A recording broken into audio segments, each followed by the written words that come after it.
What's going on, y'all? This is WWE superstar Kofi Kingston, and you're listening to Wrestling Uncensored.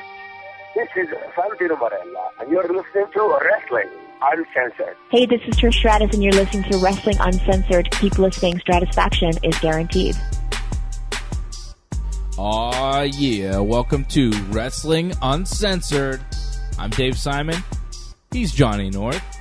We're here on TSN 690 every Saturday night, talking professional wrestling, talking about World Wrestling Entertainment, the WWE.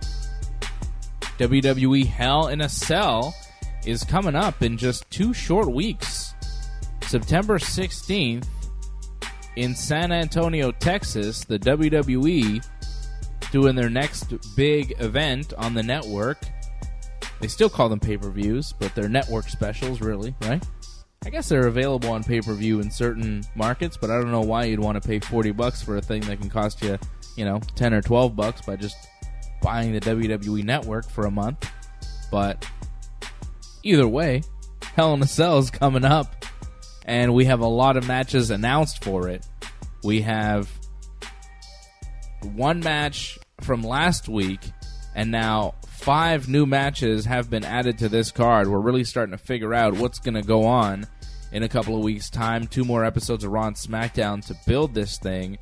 And I do expect more matches to be added to this 6-match card so far. Probably wind up around 8 to 9 matches when it's all said and done. So we'll try and figure out over the next hour here what else might be added to WWE Hell in a Cell. We have some big matches that have been made official. AJ Styles defending the WWE Championship against Samoa Joe. That match, no gimmick, no Hell in a Cell. That big steel cage structure, the cell, not being used for the Samoa Joe AJ Styles match, which has me a bit disappointed. We'll get to that, and I'll tell you why. The New Day will be defending their newly won SmackDown Tag Team Championship against somebody. Still no opponent yet, and we'll figure that out in the next couple of weeks.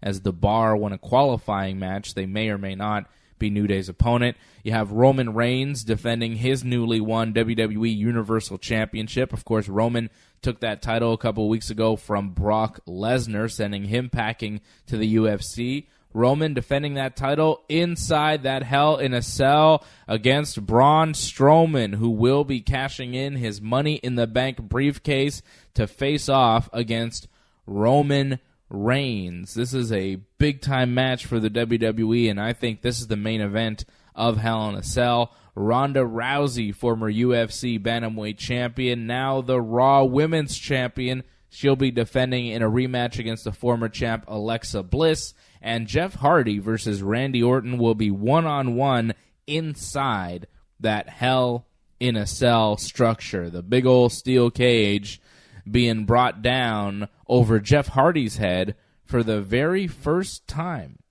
This will be the first time Brother Nero, the broken brother, will be in a Hell in a Cell. And we all know Jeff Hardy has a history of incredible stunts, and the Hell in a Cell match has a history of incredible stunts.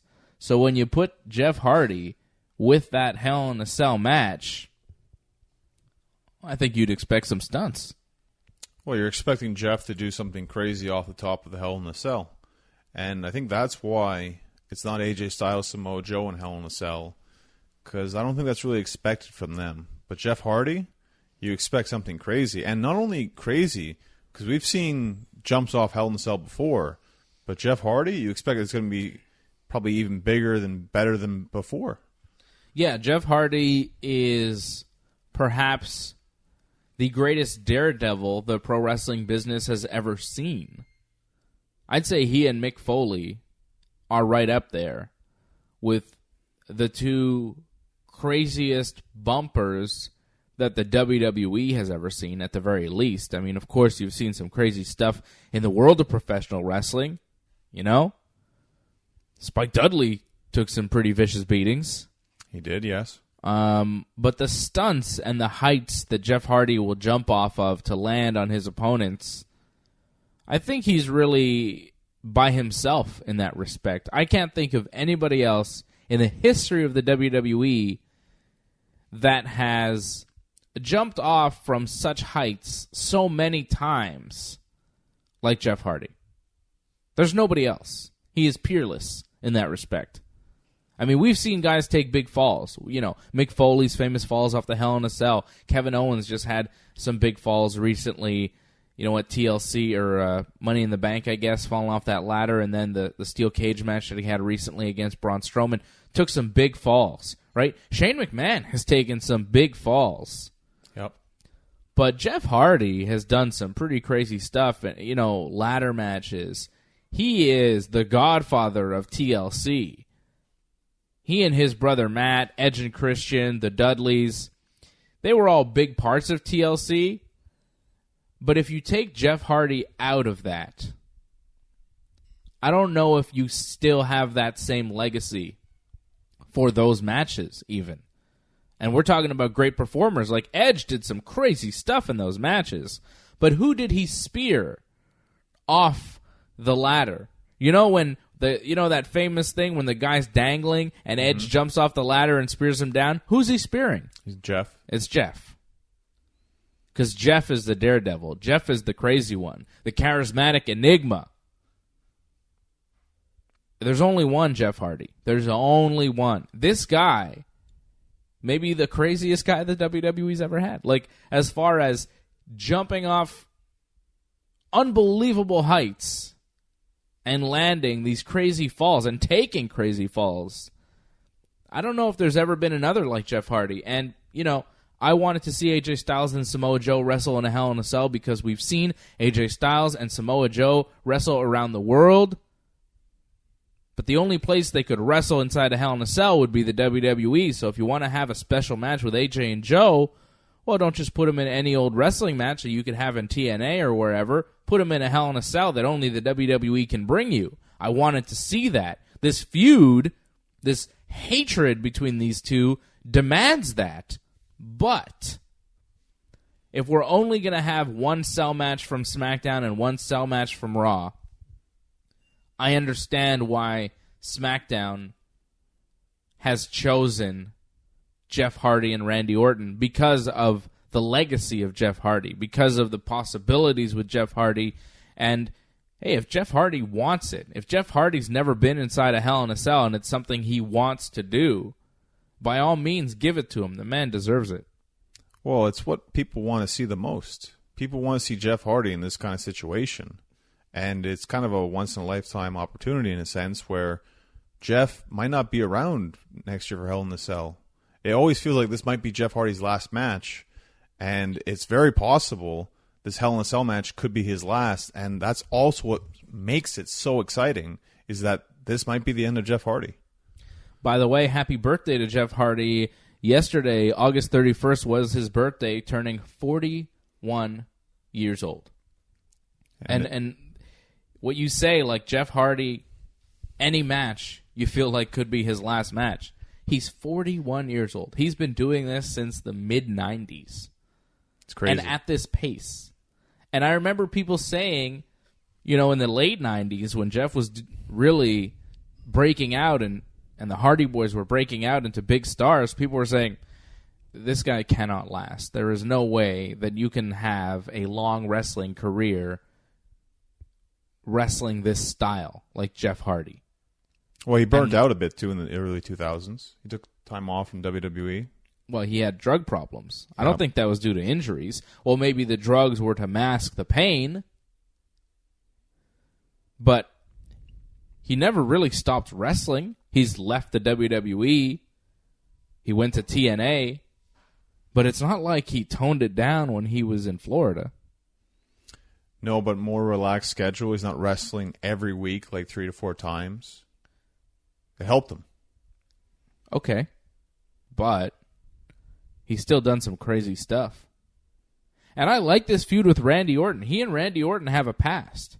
Do you remember when Jeff Hardy climbed up the scaffolding or the stage or whatever it was on Raw? Mm-hmm. Like 30 feet in the air. I don't know what it was. And he did that huge swanton down on Randy Orton. Yes. Years ago. It was like 10 years ago, right?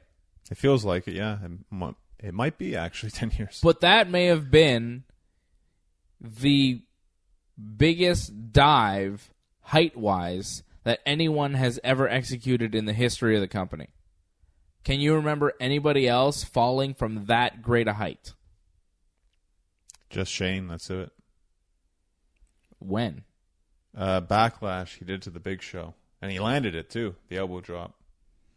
Oh, okay. All the way to the top of the huge Titantron. Was that higher than what Jeff Hardy did, though? Yeah, it was definitely higher. Was it? Yeah. I got to see that back. So Shane McMahon. But Shane McMahon, I mean, let's not forget, he's a guy who can do these things and then disappear for several months to years, you know? Shane McMahon doesn't have to be back on the road. He doesn't have a match the next night like Jeff Hardy does when he does these things. So, okay, compare him to Shane McMahon in that respect. Shane can do these things too, but not as often as Jeff can. Shane's not a full-time wrestler. Well, that's it. Shane's kind of a stunt man, you know? Is this the end of Jeff as a full-time wrestler? I think this might be, actually. I wouldn't be surprised, because in a Hell in a Cell match, this could end careers. So they kind of built it up like that, and this might be the end of Jeff Hardy. So does Randy Orton kill the legend of Jeff Hardy? That's his whole gimmick, right? Is to take away what the fans want. It makes sense. Yeah. I mean, Jeff missing a huge dive and then Randy wins the match. I mean, that's how a lot of Hell in a Cell matches go, right? Yeah. I think that's the way it's going to go down. I'm excited to see what Jeff Hardy does. And if it is his last match in the WWE for a while, you can expect him to do something crazy. Oh, to me, this is the main event. I mean, yeah, Roman Reigns, Braun Strowman, that's the marquee match name-wise, but the match I want to see the most from this card is Jeff Hardy, Randy Orton. Yeah, I agree, but it's not going to close the show. The main event is Roman Reigns and Braun Strowman. I mean, Jeff Hardy, Randy Orton, as fun as it is, and it's going to be a good match, and Jeff will do something crazy, and it's the first time ever for Jeff Hardy, this legendary wrestler, a future Hall of Famer, in a Hell in a Cell. But there's still kind of two upper mid-card guys on SmackDown in this match with nothing on the line. Like, it's a good feud. They're doing well. It's going to be good. But there's nothing on the line. The winner of this gets nothing. It doesn't really matter. And, like, there's no way that it's the main event. I think people would still be upset if it went on after AJ and Samoa Joe, which it probably will. I'd be surprised if it's not really late in the show. I mean, it really should be. It can't start the show. Well, you got to separate the two Hell in a Cell matches, though. You got to give some space between them. You would think, unless you just want to do them back to back. Maybe they do them back to back. Well, yeah, you got the Cell down. Why not? The only problem is that they're probably going to destroy the Cell in the Jeff Hardy Randy Orton match. And if the crowd is so hot for that match, they're going to be totally dead for Braun and Roman right afterwards. You can't really do that. You need a match or two in between. It's really questionable how it's going to work out. But I can see them opening the show with Randy and Jeff. And then you're just going to kill most of your show then by doing that. Oh, you open the show hot. You have a great match. Then no one's going to care. Oh, people are excited for... The mixed tag match is going to get no reaction. I think people are excited about that. I think people want to see AJ Styles and Samoa Joe again. The match at SummerSlam was good. We didn't have a clean finish, and now we want to see a conclusion or something close to it at least. Well, we're not even going to get a conclusion because they're already scheduled to wrestle at the next pay-per-view or special event in Australia. Are they? Yeah, it's already been confirmed. AJ Styles, Samoa Joe. Well, who says that's not the rematch where AJ has lost the title here at Hell in a Cell and he's getting revenge on Samoa Joe in his championship rematch? Fine, it's possible. It could also be that AJ gets disqualified again and Joe wants another match because he's never lost to AJ. They might go down that route, I find. Who do you think had the better promo this week on SmackDown? Jeff Hardy and Randy Orton or AJ Styles and Samoa Joe? It's tough. But I don't think guess, it's tough. I think AJ and Joe did way better. Really? I don't think Jeff's promo was that good. Jeff's promo, like Jeff Hardy, middle of the ring with a microphone, has never been his strong suit. Jeff Hardy talking has never been his strong suit. Jeff Hardy in the ring is one of the greatest of all time. But, like, promo-wise, I didn't think it was great. Randy Orton came out, said some words. I don't think he said anything that interesting. He said, call me Legend Killer, call me the Viper, call me the Apex Predator, but all you need to call me is 3 letters, RKO. And it's like, yeah, okay, Randy. Like, I could do that promo, Like, I don't need to see Randy do that promo. It's tired, it's boring, he says nothing, and then he goes backstage. And then Jeff's like, yeah, we're going to do Battle Inside Hell in a Cell. Fans chant delete, fade to black. It wasn't special. I like that the fans were behind Jeff, but, he's a babyface here. So I thought AJ and Joe was much better. AJ's in the ring, starts talking about Samoa Joe not being man enough to face him, always attacking him from behind. Samoa Joe shows up on the big screen. He says, hey, AJ, I'm about to call your wife, Wendy. He calls Wendy on the phone. He says if he can come to the back-to-school barbecue next week, and he's going to drop by next Tuesday night, and AJ gets all mad and goes to get Samoa Joe. I thought the promo was good. I thought Joe on the phone with Wendy, you don't hear Wendy, but you see Joe's side of the conversation. I thought he did that very well. And it builds up next week on SmackDown. Like, see, it's a good promo because it promotes the next show. It keeps you coming back for more. You want to know what Samoa Joe is going to do at the back-to-school barbecue next week on SmackDown. Like, AJ's going to be there. They're going to have some sort of brawl in a location, at a barbecue setting. There's going to be a barbecue brawl between AJ Styles and Samoa Joe or something. There's going to be an incident, and you got to tune into SmackDown to find out what they're going to do. I like that. You're promoting the next show. Whereas Jeff and Randy, they gave you a promo, and they're like, yep, Hell in a Cell. So for the next 2 weeks, what do we do? At least for the next 2 weeks with AJ and Joe, the story will progress. With Jeff and Randy, like, they beat each other up a bunch of times. Now they cut a promo on each other saying they're going to wrestle. For the next 2 weeks, you're just kind of kicking around waiting for the match.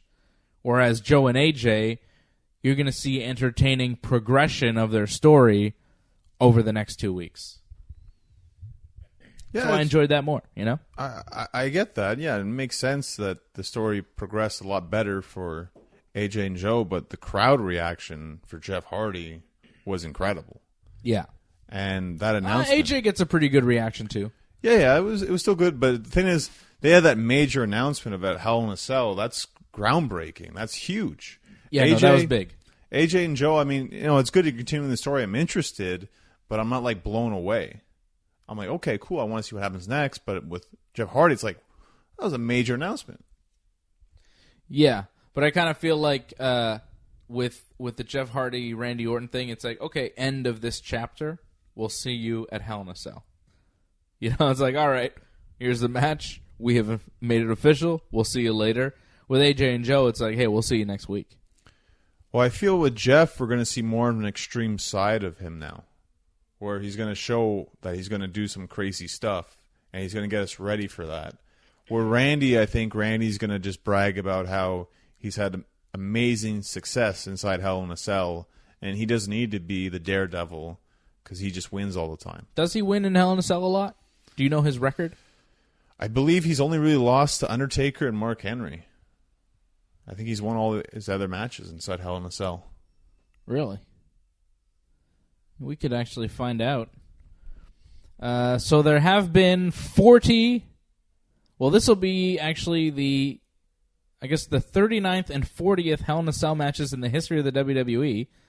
According to this, Randy Orton had his first Hell in a Cell match way back in, let's see here, like against John Cena in the year 2009. No, it was against The Undertaker first. Was it? Yeah, it was Undertaker. Oh, yeah, wow. 2005 at Armageddon, he lost to The Undertaker at Hell in a Cell. He then returned to Hell in a Cell in 2009 where he beat John Cena. And then 2010, he defeated Sheamus, so he's 2-1 now in Hell in a Cells in 2010. Then Randy Orton didn't come back to Hell in a Cell until Daniel Bryan, in 2013, where he won, Randy winning the vacant WWE Championship in that Hell in a Cell. Randy went 3-1 there in Hell in a Cell. And this will be only his 5th Hell in a Cell match. So he is 3-1. Oh, no, he lost to John Cena. Did he? He lost in the rematch. Oh, that makes sense. Cena always gets a win back, right? Where is that? It's there somewhere. Oh, yeah. John Cena defeated Randy Orton in 2014. Okay, so he's 3-2. This will be his 6th Hell in a Cell match. Well, he'll put over, he has the experience over Jeff. That's going to be one of the big stories. Yeah, Jeff has never wrestled, and this will be Randy's 6th. But Randy has lost twice and only won 3 times. He doesn't have a great record in Hell in a Cell. No, but the experience, they're going to push that. That's it. He has defeated Daniel Bryan and John Cena inside a Hell in a Cell, though. And those were for the WWE Championship, too. Those are big matches. Title matches. He beat Daniel Bryan and John Cena in Hell in a Cell. That's all he has to say over the next two weeks, right? I'm Randy Orton. I beat John Cena and Daniel Bryan in this match. You've never wrestled this match before. You're welcome, WWE. We just wrote your promo for Smackdown on Tuesday. It's pretty easy stuff. But it's still an exciting match. The most exciting match on the pay-per-view by far. I think Daniel Bryan, Brie Bella against Miz and Maurice is bigger for me. Oh. I'm speechless. Absolutely speechless that you say something like that. You really can't handle it. What's the matter, John? You know it's not going to be that good. That's what upsets me. You know it's not going to be that good. Everyone knows it's not going to be that good. It's going to be fantastic. What, are you crazy? Didn't you see Daniel Bryan and Andrade Cien Almas this week? You don't think Daniel Bryan's a great worker? What a match between D-Bry and Andrade Cien Almas on SmackDown this week. That Bryan wound up winning by disqualification when The Miz attacked him from behind. Nonetheless, before the finish, that match was great. I was worried because I thought it was going to be a mixed tag as well. I thought we were going to get a warm-up to a mixed tag, but I'm like, yes, thankfully it's going to be a singles match. Yes! However, we're still going to get the Bellas because apparently Brie Bella's on both shows. Nikki and Brie will be in a tag team match this coming Monday night against the Riot Squad, right? 2 members of them. 2. I don't know which ones, Liv and Sarah Logan or one of them. But the Bellas will be in action. The Bella Twins, for the first time in years, as a tag team on Raw this Monday night. Give me a hell yeah. Well, you'll never get one from me. I just don't understand it. Like, you're supposed to hype this mixed tag, but you're hyping the fact that they're going to be teaming. I guess they're building towards them wrestling Evolution together as a team, but... Yep. You're just building the Bellas. You're just giving what the fans what they want, which is more Bellas. It's what we want. Whether you like it or not, Johnny North, doesn't really matter. Because what I want, what the Wrestling Uncensored universe wants, and what the WWE universe wants is more Bellas. More Bellas, more better. I'm actually interested to see the Total Bellas episodes they're filming backstage at Raw right now. Going to be great. Great TV. But that's what, going to be a year from now or February until you see that? Who cares? Wow. I can't wait. I liked the promo this week with Daniel Bryan and Brie in the ring. I thought that was really good. Bryan talking about Miz being a bad actor and a coward. That's always solid stuff. I liked Andrade Cien Almas and Zelina Vega when they come out. Zelina's good, Andrade is incomprehensible. Like, his English is terrible. I don't understand anything he's saying. Like, there's 3 words I understand of a whole sentence that he's saying. It's really, it's difficult to understand anything. I thought he spoke better English than that. I was surprised when I heard him speak. I was like, oh, man, this guy really, he doesn't speak English, eh? It's a good thing he has Zelina Vega with him. He is an incredible wrestler. I'm a big fan. I don't really care if he speaks English or not, quite frankly. I watch New Japan Pro Wrestling, and they cut promos in Japanese, and I'm perfectly satisfied. I don't really care. I don't need to see them talk. I need to see them wrestle. And Andrade is one hell of a wrestler. I want to say with Almost, I understood him better than Nakamura, at least. Yeah, where's Nakamura? He wasn't even on SmackDown this week. He doesn't really have anything going for him. That's the problem. Like, he was feuding with Jeff Hardy, and Randy Orton was there, but now they're off doing their thing. So yeah, that's it. He might already have been in Japan, though. I did see him post a picture with Evil.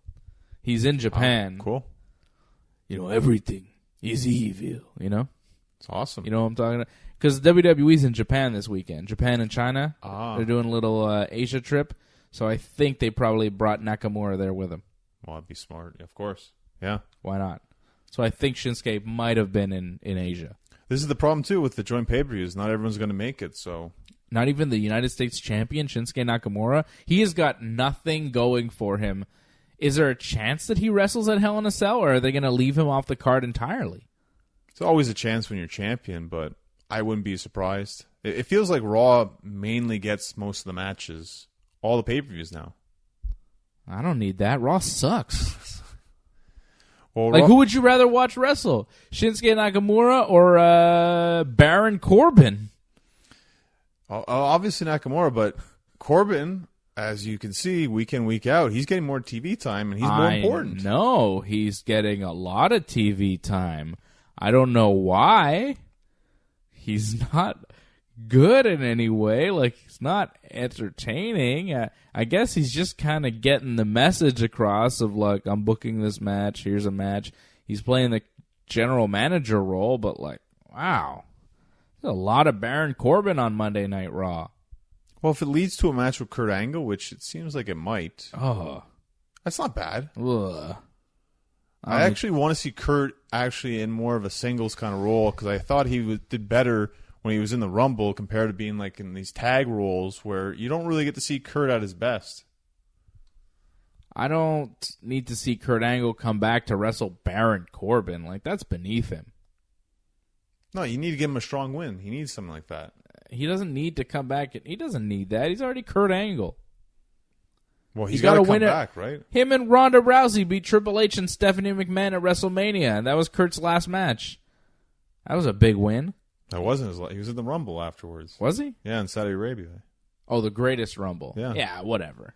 That thing didn't count.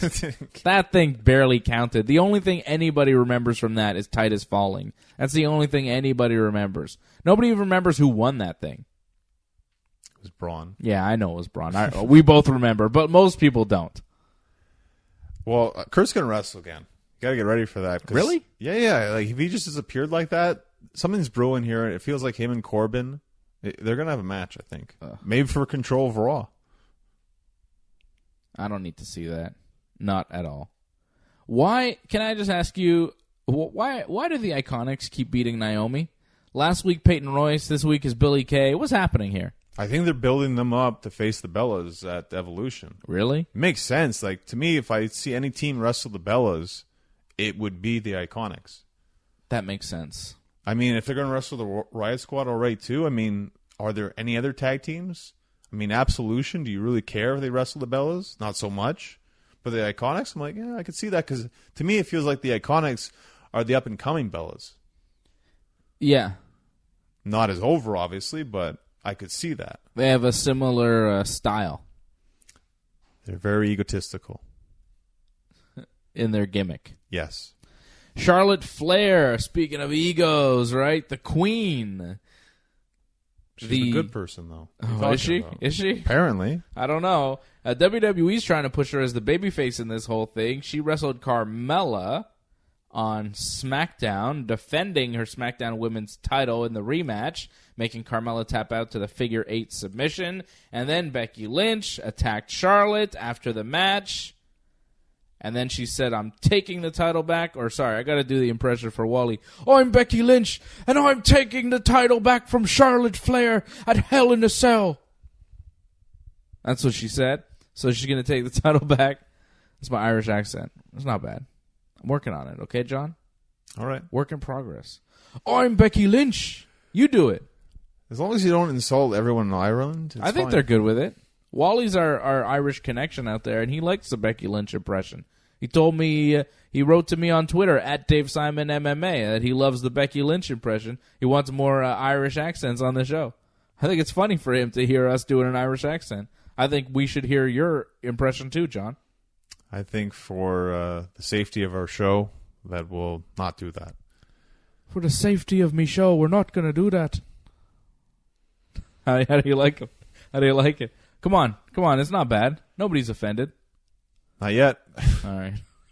I love the Irish. You know, Wally and Amy are people out in Ireland, and everybody else. We got a lot of people listen to us in Ireland, and we love them all. They're great wrestling fans. Hell yeah, they're really great wrestling fans, and they make great wrestlers too. Becky Lynch, she is fantastic. Sheamus, Finn Balor. I mean, look at all the great Irish talent, and I don't have to tell you about the great, notorious Conor McGregor. I mean, if there was ever a kick-ass pro wrestling promo, the McGregor man has got it. This guy is unbelievable. Unbelievable. You got to love the Irish. Without question, when he's done in UFC, he'd make a great WWE superstar, but they don't have the money to pay him. They don't have the money. Well, he doesn't need to be there all the time, just, a one-off kind of thing. Be incredible. WrestleMania. It would be huge. Knock out the big show. Huge. If you could ever get Conor McGregor at WWE, it would be so big for them. So Becky attacked Charlotte, and I think the fans were supposed to boo Becky. It seems like Becky's supposed to be the heel, but everywhere she goes, they're cheering her and booing Charlotte. They were also in Bizarro World, so that was another reason. Bizarro World because we're in Canada? They were in Toronto? That's right. And the fans cheer for the wrong things in Canada? Is that what you're saying? Well, they always say that. They do say that on the commentary. Oh, we're in Bizarro World here in Canada. It's so weird. They cheer Canadian wrestlers. I'm sure JBL, Jerry Lawler. I wouldn't be surprised Corey Graves has said it too. Yeah, they've all said Michael Cole. Byron Saxton probably said it. Tom Phillips. Is he still a guy? He is. Yeah. So it's weird what the WWE's trying to do. Becky and Charlotte are going to wrestle at Hell in a Cell, and I feel like Becky's going to keep getting these positive reactions. Maybe not, but it seems like she is. Everywhere they go, they have been in Brooklyn and Toronto back to back, which are special wrestling audiences. I wonder when they get to some other places, like when they're in San Antonio, what's it going to be like at Hell in a Cell? I feel like San Antonio might be pro Charlotte and less pro Becky than, a place like Toronto or Brooklyn might be. Yeah, it's tough because you just don't know how this is going to go. Like, yeah, Becky's on fire right now, but they're very good at kind of killing that fire, much as we've seen Braun Strowman, where I thought Braun Strowman had tons of, momentum going for him, and then they just killed it this week. So I feel Becky might go down the same road. Yeah, where you think they're going to be a big baby face, and then they say, no, you have to be Dolph Ziggler's good friend now. Well, just like you're super over, it's obvious, and we should build you, but no, we're just going to stop you, and now you're just going to be a heel, and we're going to try to kill that momentum. Strange. Very odd booking. Very odd. I want to get to Braun Strowman and everything else that happened on Monday Night Raw, including our man Kevin Owens making some waves, and we'll try and figure out what his direction is. I don't know what's happening with KO. We'll get to that. It is Wrestling Uncensored right here on TSN 690. This is Samoa Joe, and you're listening to The Ringside Report. Hey, this is the Heartbreak Kid, Shawn Michaels, and you are listening to Wrestling Uncensored. This is Rob Van Dam. You're listening to Wrestling Uncensored. All right, welcome back. It's Wrestling Uncensored. I'm Dave Simon. He is Johnny North. WrestlingUncensored.net is our website. Here on TSN 690 every Saturday night talking professional wrestling. Check out our YouTube channel, youtube.com/ringsidereport.net. So much content on our YouTube channel. Not only do you get Wrestling Uncensored, every episode is up on our YouTube channel. Every episode of Ringside Report Radio. If you caught our show last night with the Canadian gangster Olivier Aubin, it's up right now on our YouTube channel, youtube.com/ringsidereport.net. But we have Dave and Johnny live. Johnny North and I go live every Friday afternoon on YouTube, taking your questions. We talk about the WWE. We talk about New Japan Pro Wrestling. We talk about All In. We talk about all sorts of things going on in the world of wrestling and other things. We talked about The Sopranos and Goodfellas this week on Dave and Johnny Live. We talk about 90 Day Fiancé, our favorite reality show on Dave and Johnny Live. And we talk about, in depth, Johnny North's wrestling career and his bookings and stuff like that. So there's always a little bit extra on YouTube, always extra content. Of course, we have all the podcasts on our iTunes feed, on our website, WrestlingUncensored.net. You have What's Phantom in Japan, the special podcast that I do about Japanese wrestling with the Green Phantom. There's a lot going on over on our YouTube channel and over at WrestlingUncensored.net. It's quite a learning experience. I forgot about that Seinfeld chess game, and yet you brought it back. Yeah, there you go. I brought up Jerry Seinfeld, an old Seinfeld bit where his brain was playing chess against his penis, and that was apropos of what we were talking about on Dave and Johnny Live. Why were we talking about Jerry Seinfeld's brain playing chess with Jerry Seinfeld's penis? Well, you got to go check out Dave and Johnny Live to find out, all right? WrestlingUncensored.net, YouTube.com/RingsideReport.net. Fun times, always. Yeah, you never know what you're going to get, Johnny North. I don't, so that's really fun. I don't either. I don't know where it's going to go. You don't know where it's going to go. The universe decides. The Wrestling Uncensored universe decides what happens on Dave and Johnny Live, and that's what makes it fun. We talk to you, and you tell us what you want us to talk about. You tell us where we want to go, and then we kind of go in different directions. You never know. You never know what might happen. Of course, we always have some stuff planned out for you, but other things happen. It's kind of a free-for-all. I like the wrestling parts. The wrestling parts are fun. Wrestling parts are the best because we are big pro wrestling fans. We love pro wrestling. We are lifelong pro wrestling fans from Montreal, just like Kevin Owens. I mean, you're more like Kevin Owens than I am. You're a pro wrestler. I'm just a guy who really likes wrestling. But I'm from Quebec, like Kevin Owens is, and I am a big fan of Kevin Owens. I think he is fantastic. I think he is the best thing going on Monday Night Raw. There's nobody better on Raw. He had an incredible promo and an incredible match this week.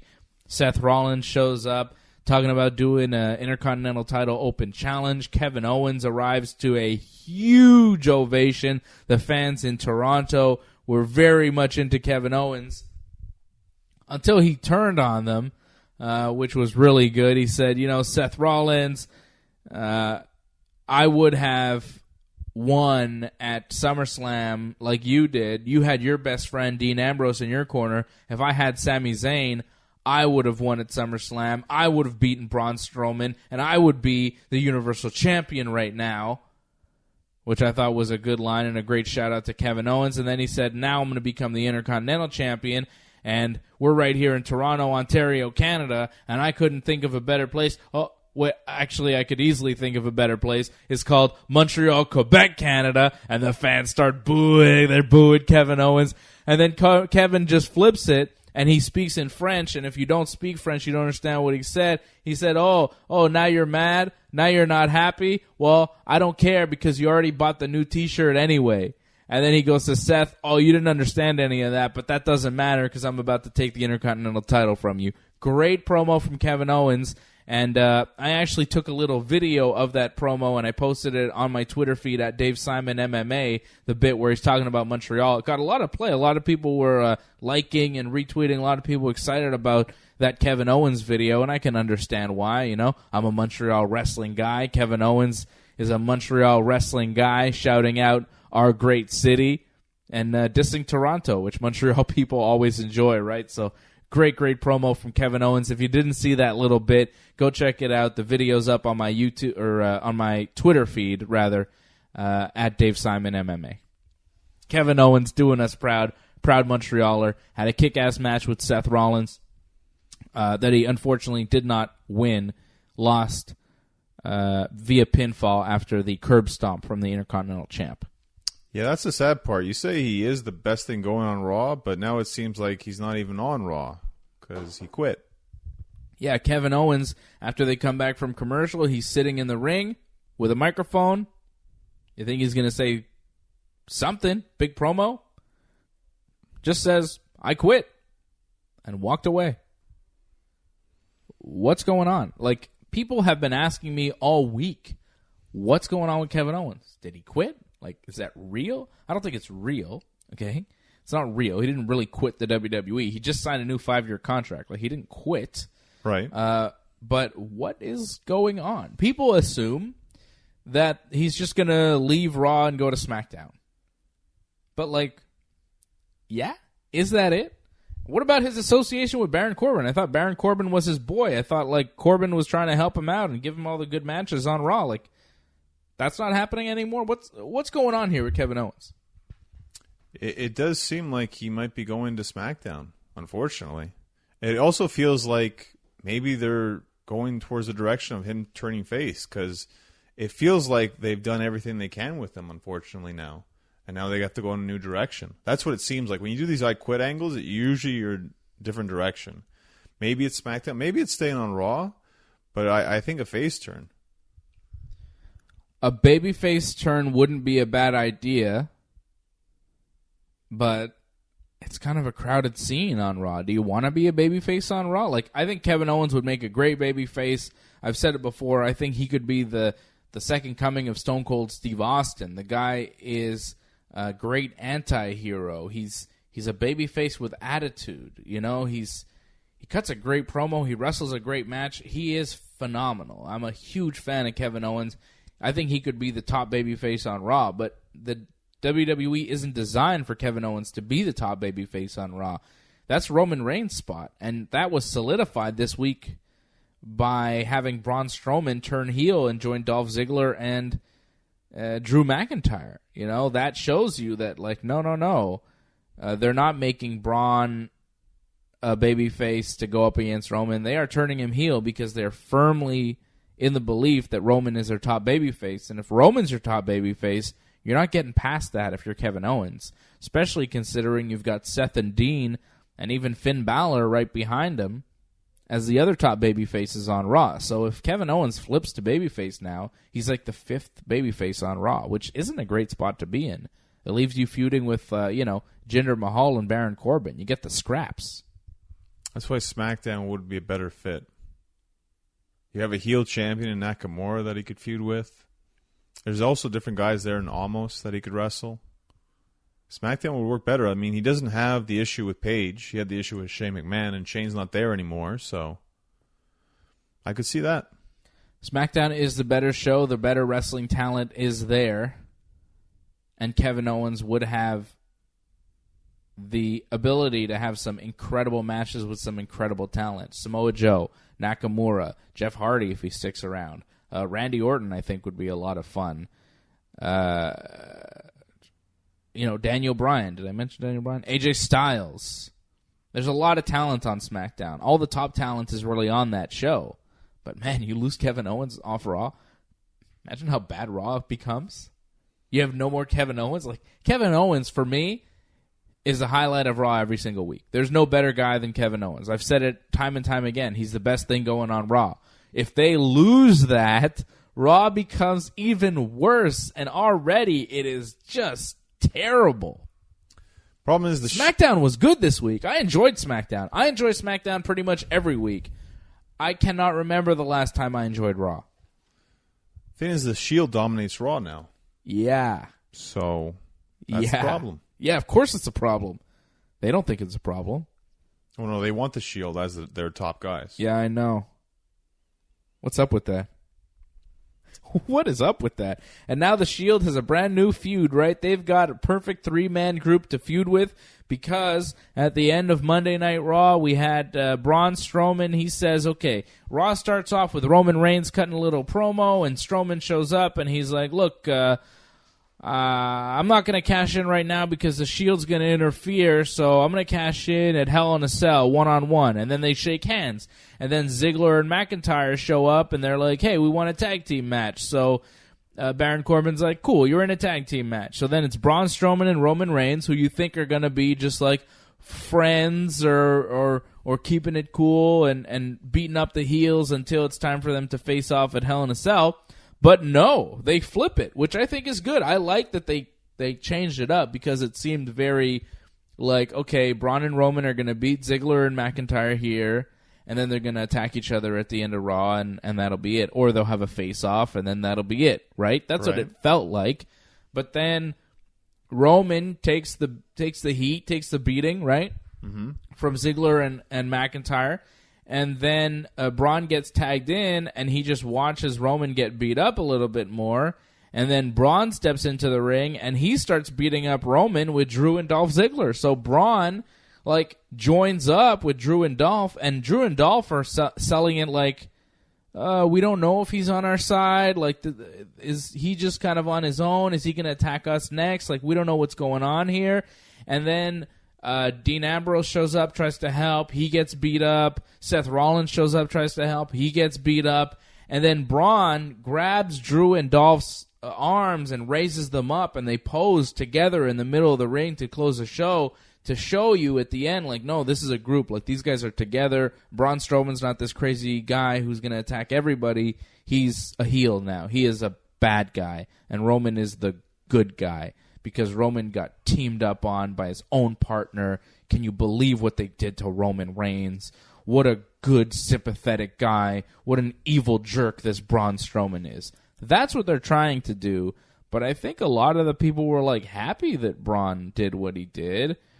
People still don't like Roman. They get what the WWE is trying to do, and they're rejecting it. Pretty soundly, they're rejecting it. Braun Strowman, they're trying to turn him into a bad guy because people like him. People like him more than Roman, and they don't want that. They want Roman to be the most liked guy on Raw, when in reality he's one of the least liked guys on Raw. And last week on the show, it seemed like after The Shield, Roman and his crew triple-teamed Braun Strowman, beat him up in a 3-on-1 attack, it seemed like, okay, maybe WWE's figured it out. Roman is the bad guy. No one likes Roman. Let's make him the bad guy. He attacks his opponents 3-on-1. And then this week they say, no, Roman isn't the bad guy. Braun Strowman's the bad guy. He joins up with the evil guys, Drew McIntyre and Dolph Ziggler, and he attacks Roman 3-on-1. Braun Strowman's the bad guy. Don't you want to see Roman Reigns give Braun Strowman his comeuppance at Hell in a Cell? Don't you want to see Roman get his revenge on the evil Braun Strowman at Hell in a Cell? I ask you, Johnny North, do you want to see the great good guy, babyface Roman Reigns destroy the evil, dastardly Braun Strowman at Hell in a Cell? I don't want it to happen, but I think it actually is going to happen. But do you believe how they're selling this? How crazy is this? It's odd to me that they don't see the misstep here. They had a good thing going with Braun as their top babyface. People like Braun. People genuinely like him. When he comes out, people cheer. And I don't think that just because he's with Drew and Dolph now, that they will stop cheering for the monster among men. It hurts it a bit, though, because they're very unlikable, Ziggler and McIntyre. And it takes away from Braun Strowman's character of, he's straight up, he's going to beat the crap out of you, but he'll do it to your face kind of thing. Now it seems like he has to use dirty tactics to get the job done, which completely goes against everything he was about. He did the cash-in. He was straight up about it. He gave away the briefcase, which is now ridiculous because you had that turn at the end, which you could have used the briefcase right there, but you gave it away. Man, you're an idiot. Why didn't he use the briefcase right there? Yeah, he had Roman down. He had the Shield down. He had his two goons by his side. Yeah. Well, I guess because he'd already given the briefcase to Baron Corbin earlier in the night, saying, here, you take this. This is for Hell in a Cell when I'm cashing in. That makes sense, actually. Yeah, but if you knew you were going to do the turn anyways... Oh, yeah, good point. The logic isn't really there for the character of Braun Strowman. Well, it just makes him look stupid is all. He's big dumb goof, you know. It's bad. Big dumb goof about to do the J.O.B. to Roman Reigns, the big dog. You built up Braun for over a year now. So that he can fall to Roman. It's ridiculous. I just don't get it. Is it? The WWE is about Roman Reigns. It makes a lot of sense to me. You've built up Braun for a year now so that he can be the first big loss, after Roman beats Brock. He could be the first challenge that Roman can overcome. I get that Roman Reigns, he sells the most merch. So, yeah, of course, you want to put the championship on him. I get it. He's going to beat everybody because he's going to face the top guy in all of professional wrestling, the biggest star in the history of the business at WrestleMania. So they got to push him real hard so you think he has a chance against The Rock. There's more and more talk that it will be Roman Reigns versus The Dwayne, The Rock, The Johnson at WrestleMania 35 in April 2019 in New York. And that's fine, but you don't need to sacrifice Braun Strowman. You completely sacrificed his entire run now by doing this. I don't know if he could ever get us over when Roman Reigns destroys him. The WWE destroys monsters. When's the last big giant monster they haven't destroyed? When's the last big giant monster they've actually treated like a big giant monster for his whole career? Like, Big Show has been jobbed out, treated like a jabroni many, many times, then brought back and tried to be treated seriously, but it never works, right? Kane, same thing. I don't even have to talk about Brodus Clay and the Great Khali, right? And the only big man that's really been treated great for his whole career is The Undertaker, and he's a special case. But the WWE, they say it's a big man's territory, but the big men, the really big men, don't always get pushed that hard. Like Andre the Giant was pushed the way a big giant monster should be pushed, undefeated for years, top guy, pushed like a main event guy that no one could beat until Hogan beat him and it was a big deal. But the other guys that WWE has these days, they don't really do that. I remember when they brought in Great Khali, he beat The Undertaker in 30 seconds. He chopped him in the head, a boom, 1, 2, 3. Oh my God, here's Great Khali. And then 6 months later, he's jobbing out to, nobodies on Smackdown. WWE doesn't treat the monsters that well. Well, they destroy their monsters. It's unfortunate. This is the problem. They build them up to knock them down. Yeah, that's exactly it. They'll make them seem strong, credible, and then back then it was John Cena that would knock them down, and now it's Roman Reigns. Yep. It's sad. It's how it is. It's how it's going to be. It's too bad, but it's just it's the way it is. Natalya this week on Raw had the greatest corner in the history of women's wrestling. Natalya in her corner had Trish Stratus and Ronda Rousey for a match that she won against Alicia Fox, who had Mickie James and Alexa Bliss in her corner. Pretty cool moment for Natty. Her first match since her father passed away. She's in Canada, her home country, in Toronto, with Trish Stratus and Ronda Rousey in her corner. I was happy to see that. I don't think enough focus was put on that because we had to sit through that terrible Elias and Trish Stratus promo. That was not very good. But I was happy to see Natty have those two legends. I mean, you talk about a kick-ass corner.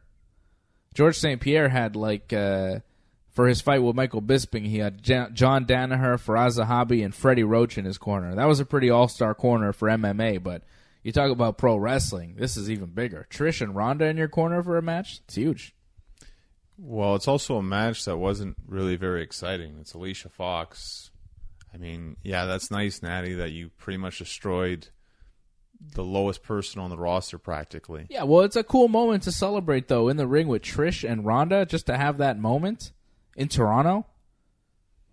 Whatever, John. You got no sentimentality. I don't know why. I don't know why you don't feel these emotions. Did you feel emotions when Booker T went out? Sorry, King Booker. It's pretty good. King Booker. He came out to address the New Day and congratulate them on being 5-time champions, even though he said it 4 times. Did you notice that? He's like, 5-time champions. And Kofi, put his hand up, and he's like, that was 4. I liked how they were dissing him a lot, stuff like that. And how Big E got mad about the name that he gave him. Yeah, he was like, Sir Kofi, Lord Xavier, and Big E. And he's like, what? I thought that promo was great. And then the spin-a-roonies, Kofi and Xavier both do a spin-a-rooney, and then Big E tries to do one, and he can't do it. I thought that was fantastic. I loved it. I was so happy to see King Booker. I had my pinky up. I was really excited to see him back on SmackDown. And interacting with the New Day is just perfect. Like, he could be a member of the New Day if he wanted to be. He could be their manager. He could be their mentor. He interacts so well with them. It was good, and it just goes to show you that regardless, New Day, they've been there, done that, there's still great things you can do with the New Day. And that 1 week was a good example. It was cool. They had their own announcing table. Yeah. They didn't do much with it. They were barely announcing. Like, why during that match, it was a triple threat tag team match. It was the Bar against the Colognes and the Good Brothers, and the Bar wound up winning, right? Yeah. Why do you have the New Day on commentary with their own table if you're not even going to listen to them do the commentary? They just kind of gave you little snippets of the New Day. Like, New Day was doing commentary the whole time, but it seemed like it was just for themselves. Right. Because we were hearing the SmackDown commentary, and then once in a while we'd, like, drop in on the New Day and hear what they were talking about. Like, why didn't we just listen to the New Day? I don't know what that was about. It was a bad move. Well, I don't think they wanted to take away too much from the match, because I think that would have been too distracting, I think. So that's why they only That match was nothing special. Take away from it all you want. It's about the New Day anyways. They're tag team champions. But the match was also important because it allowed the Bar to qualify to become Which wasn't contenders. Clear before the match happened. Not at all. It made no sense. But yeah, you had this match. The Bar won. They beat the Colognes. Which, like, when's the last time you saw the Colognes? Where have they been? It's been, feels like years, actually. Right? And then, so the Bar wins. They beat them, and then Anderson and Gallows in a triple threat. And then the Bar has a face-off with the New Day after the match. So you figure, okay, it's the Bar against the New Day. They're the number one contenders. And then Rusev Day is backstage with Paige, and they're like, we want to be in the tag team title contention, whatever. And Paige is like, okay, cool. So next week you're going to wrestle Sanity, or Sanity, as she says, you know. And who's it? Oh, the Usos, right? The Usos in a triple threat. So Sanity, Usos, and Rusev Day are going to be in a triple threat this week on SmackDown, with the winners facing the Bar next week on SmackDown, and then the winner of that match will face the New Day at Hell in a Cell. But that only became clear during the Rusev Day promo. It wasn't clear before that triple threat tag match on SmackDown that it had anything to do with a number one contender spot, which was odd. Well, I guess because last time, like for SummerSlam, they did like a mini tournament. So I guess this is now a mini tournament again. So I guess we'll just have to accept the fact that there's just tournaments now that happen for the tag team titles. Whatever. I'm good with it. It's fine. It's just be a little bit more clear about it, I guess. Yeah, it just wasn't clear before that match. Like, all of a sudden, I thought that match was just a match, and then all of a sudden it's part of a tournament that we only find out about when the first round's over. You know? Like, what kind of tournament are you only aware of after it's already begun? It's like, oh, that match is part of a tournament? Oh, cool. Thanks for that, Paige. Really on the ball. Shady GM work. Unbelievable. Where's Shane McMahon to restore order on SmackDown?